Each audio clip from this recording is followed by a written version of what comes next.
Ravens flock, what's going on? I'm back with another video, and our off season has officially started. The Super Bowl, it concluded last night. It ended on a pretty boring note. I mean, it was a complete blowout. The Eagles blew out the Chiefs. And as a Ravens fan, I had to sit there and think what many of you were thinking, which is this should have been us. This should have been us. In reality, when you look at a team like the Eagles, the only other team in the league who can truly match up well against them is us.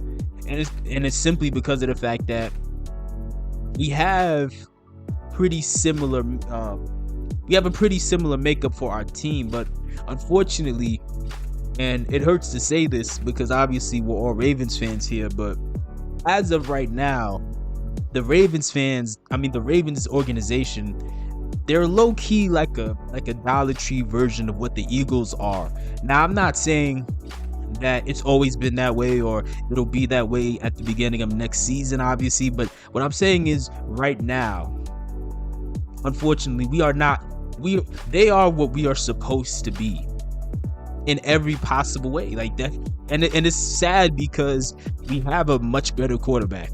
We have a player in our secondary in Kyle Hamilton who is far better than anybody in the Eagles secondary. But regardless of having advantages in certain areas, overall as a team, they are far, far better than us. And I wanted to talk about some of the areas that I think we should take note of when it comes to the Eagles top to bottom as Ravens fans. And the first thing I want to talk about that I think we should notice is the fans' reaction to other quarterbacks making mistakes. Because what I noticed immediately is when Jalen Hurts and Patrick Mahomes, for that matter, when both of them were making mistakes, you did not see their respective fan bases rush to throw them under the bus the way Ravens fans always do. The way the Ravens fans always throw Lamar under the bus if he makes a mistake in the game. You see, I've been saying for several videos now, even before we got eliminated from the playoffs, I've been saying for several videos now that you look at these other teams in these other games, they're still making mistakes, they're still turning the ball over, but their fan bases are not nearly as quick to turn on their quarterback and throw him under the bus the way a lot of Ravens fans are. And I'm not even saying that Eagles fans love Jalen Hurts necessarily. Like, I've met a lot of Eagles fans who they feel 50-50 on him. They're not like super high on him, but at the very least, they still respect him and they will still give him an opportunity to turn things around. And they're not going to rush to blame him. And obviously, it's the same thing with the Chiefs. Mahomes has had many games where he's turned the ball over and he didn't necessarily look good. But Chiefs fans, they're not switching up on him. But unfortunately, Ravens fans, they rush to do it every single time. Even when it's obvious that there's so much more wrong with the team than just simply Lamar making a mistake. Most Ravens fans, for whatever reason, they don't want to think beyond the surface when it comes to what they're watching in a game, and they just simply want to just go back to the default setting of it's Lamar's fault no matter what. We can't win with him. This is what they'll immediately rush to say and think, because many of them, they're programmed by the media. But that's one thing. As far as another thing that I immediately took away after watching that Super Bowl, it is something that I, as well as many of you, already knew, which is EDC is not that good of a GM, and Howie Roseman is far superior. Like, Howie Roseman, when you look at this team that the Eagles have, like, Howie Roseman has put together a masterclass when it comes to roster construction. Like, this Eagles roster is immaculate. Like, it's absolutely amazing, like top to bottom. Like, unlike EDC, Howie Roseman hits on most of his picks. Again, I'm not saying, whenever I say EDC, he's missing on all these picks, some people, they think that I'm trying to say that you got to be perfect and GMs don't miss on picks. I'm not saying he has to be perfect. Every GM will miss on some picks, but the main thing is, can you hit on most of your picks? And Howie Roseman does. And not only does Howie Roseman hit on most of his picks, but he's not picking as much as EDC, which is why it becomes more annoying that EDC hoards picks instead of just trading some of them in order to move up for better quality players. Because again, EDC by far has had the most draft picks of any GM in the past 6 years. And he's not hitting on picks at the same rate as a guy like Howie Roseman. You look at their rookie class, Quinyon Mitchell, he had a borderline all-pro season, man. He's already looking like a top 5 corner. You look at their slot corner, Cooper DeJean, he's not even their starting corner. And still, throughout the season, including in the Super Bowl, he consistently made game-changing plays, game-altering plays. And also, Howie Roseman, he pays the right people, and he chooses to not pay the right people. As far as the people that deserve to be paid, he pays them. The people that he doesn't need to pay, he lets them walk and he easily replaces them. You look at a guy like Zach Bond. They signed Zach Bond for $1.6 million. Zach Bond is making less than $2 million this year. And he by far was arguably the best or the most productive linebacker in football this year. So for the Roquan Smith apologists, this is why I keep saying, hey, Roquan Smith is overrated and not worth the money. Because you'll look at a team like the Eagles, and all throughout the season, there have been so many games this year where a guy like Zach Bond has actually had an impactful play, has made the difference. That interception that Zach Bond caught, that was a big interception. That completely took the air out of all. That completely took the air out of all the Chiefs players. And that was only in like the second quarter. Speaking of defense, again, and this also goes back into why Howie Roseman is such a good GM.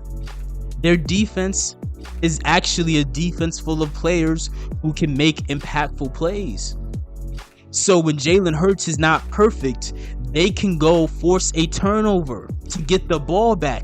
Jalen Hurts, at a crucial point early in the game, he threw a pick. And guess what, guys? He threw that pick and it wasn't the end of the world. Their defense got the ball right back. Jalen threw a pick, and on the very next play, Cooper DeJean has a pick 6 against Patrick Mahomes.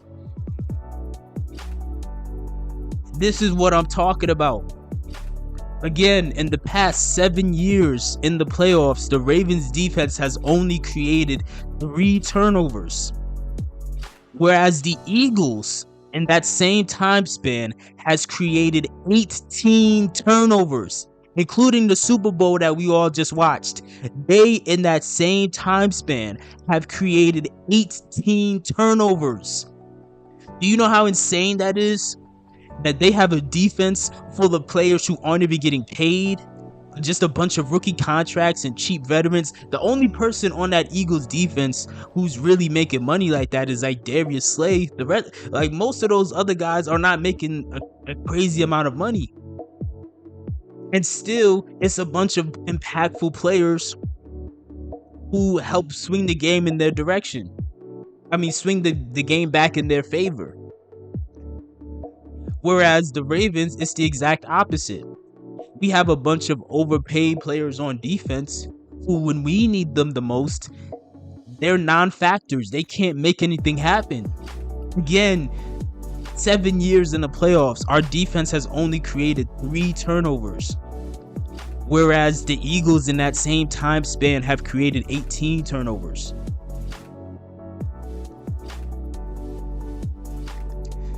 Another thing that I took away from that game was a well-balanced team wins championships. See, now a lot of Ravens fans, they're gonna watch that game because I know Ravens fans. I'm not even gonna bother checking what anybody has to say about this. I don't even care. I know Ravens fans well enough at this point. I know that after a game like that, the only thing Ravens fans took away from that was defense wins championships. The only thing they saw was, hey, we need a pass rusher. They're not paying attention to the fact that the Eagles' offensive line did an excellent job keeping Jalen clean the entire game. Like their O-line was balling out because the Eagles always build a good O-line. And some people may get it twisted and think, oh no, their O-line isn't that good. Saquon couldn't get going. No, their O-line is great. The reason Saquon couldn't get going was because the Chiefs made a conscious effort to sell out to stop the run at all cost. And so that's why, unfortunately, Saquon never got going. But overall, their O-line did great. Jalen Hurts wasn't running for his life like Mahomes was. Like, whenever it's time to talk about the trenches, Ravens fans only want to think about one side of the trenches as far as the defensive line, and they always want to ignore the fact that there's two sides to the trenches. You also need to build a competent offensive line, and we still don't have guards. We don't have a left or a right guard. And now I'm seeing some Ravens fans, they're ever since we lost, some of them are saying that we should move Roger Rosengarten to left tackle. That doesn't solve anything. We don't even have two guards. We don't even have two starting guards right now. It doesn't make sense to let go of our starting left tackle and then move our rookie right tackle to the left side. That doesn't fix the problem. We need one good offensive line. We don't need to overcomplicate this. We need to re-sign Ronnie Stanley. We need to go bring back Kevin Zeitler. Yes, I'm still aping for Kevin Zeitler. I've said last year, we should have never let Kevin Zeitler walk. It didn't make sense. It's not even like he wanted a lot of money. We need solutions on the offensive line. Another thing I took away from the Super Bowl was the playmakers on the Eagles. When you need them, they made plays every single time. The Eagles, even though Jalen Hurts made a mistake, part of the reason they were able to bounce back so well is because everybody else on that offense, they lifted him up. When Jalen Hurts threw a pass, Dallas Goedert caught it. Dallas Goedert wasn't dropping passes. Neither was A.J. Brown. Neither was Devontae Smith. Now, some people may say, hey, they were a little more open because they were so focused on stopping Saquon. It's not necessarily the case. When you watch some of the plays that A.J. Brown got some touches on, Trent McDuffie was all over him. He wasn't really that open. But guess what? He still was able to track the ball, make an adjustment, and make a good catch and keep the chains moving. When they needed that big knockout play, Devontae Smith caught that deep ball for the touchdown while being draped. Like, the other defender was just all over him. He still caught it. Even Jahan Dotson. Forgot Jahan Dotson was even in the NFL. I had no idea he was even on the Eagles. And Jahan Dotson, in those big moments, still made the catch. Being blanketed by the defenders, still being blanketed by a defender, still made the catch. Another thing that I noticed was, despite the fact that Saquon Barkley was struggling to run the whole game, their coaching staff never abandoned the run. They never did. They never did. Like, despite the fact that Saquon throughout the entire game, he never really got going. But still, he was able to, like, not even able to, like, the coaching staff still were able to say, hey, no matter what, we're gonna live and die by this. We're still gonna run. And they never got scared and panicked. Whereas a team like us, we panic every time and we abandon our running backs every time. You know, like, a game like this, it's so fascinating to watch, because this is what I keep talking about in so many videos, when I keep saying, like, there's other teams. If you watch these other teams play, their quarterbacks, their receivers, coaches, running backs, whoever, they can make mistakes and they can still bounce back. Like, Jalen Hurts has had multiple turnovers throughout the playoffs. It didn't matter every time. And I always reference the divisional round a few weeks ago with the Rams and the Eagles, where Jalen Hurts literally gave up a safety, and on the very next play, Jalen Carter forces a fumble to get the ball right back. They're actually playing complementary football.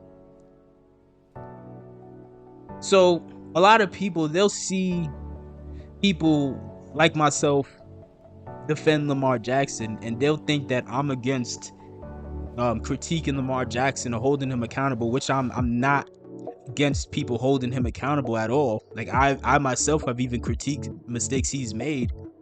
But people aren't realizing that when you watch these other teams play, if their quarterback makes a mistake, they don't rush to throw him under the bus. They just pick up the slack and help get the ball back, help them have another shot at it. And then they help make plays when he throws the ball up.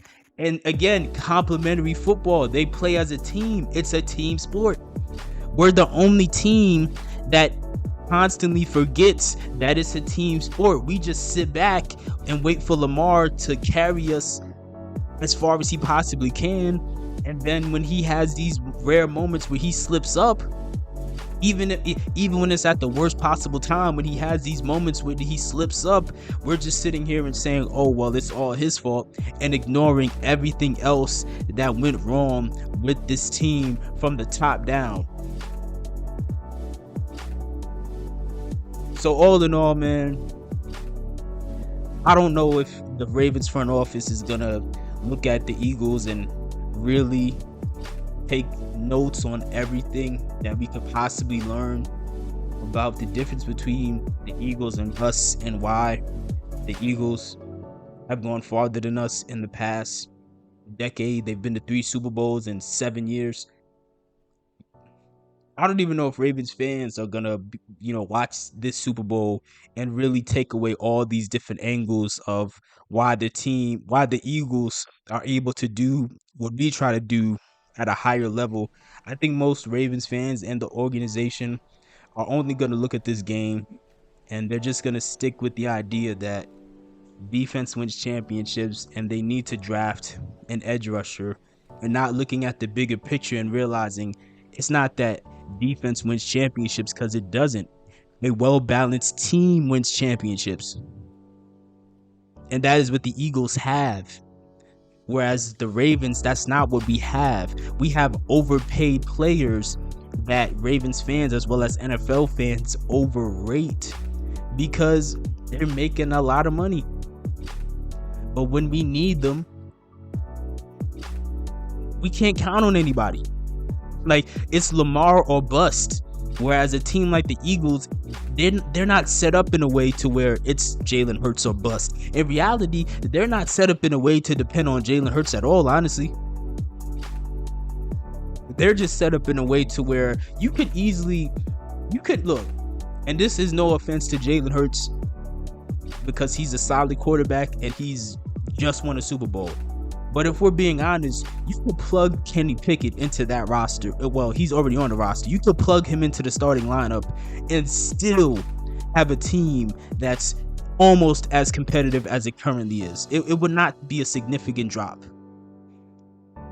And that's not a shot to Jalen Hurts, but that's just to make the point that they have a well-balanced team. And because of that, it's not Jalen Hurts or bust. But in the case of the Ravens, we have an imbalanced team that is just, even though there's talent, it's not enough talent to justify some of these contracts. And then some of the people we got on cheap contracts, they're not impactful enough to even justify being on the team at all. It's a very heavily flawed team. And I don't want to see it be that way, of course, because what I want to see is us build a well-balanced roster. I'm not saying I'm against paying people. I just want the right people to be paid. That way we can all have the confidence to know that when it matters most, they're going to make their presence felt in a game.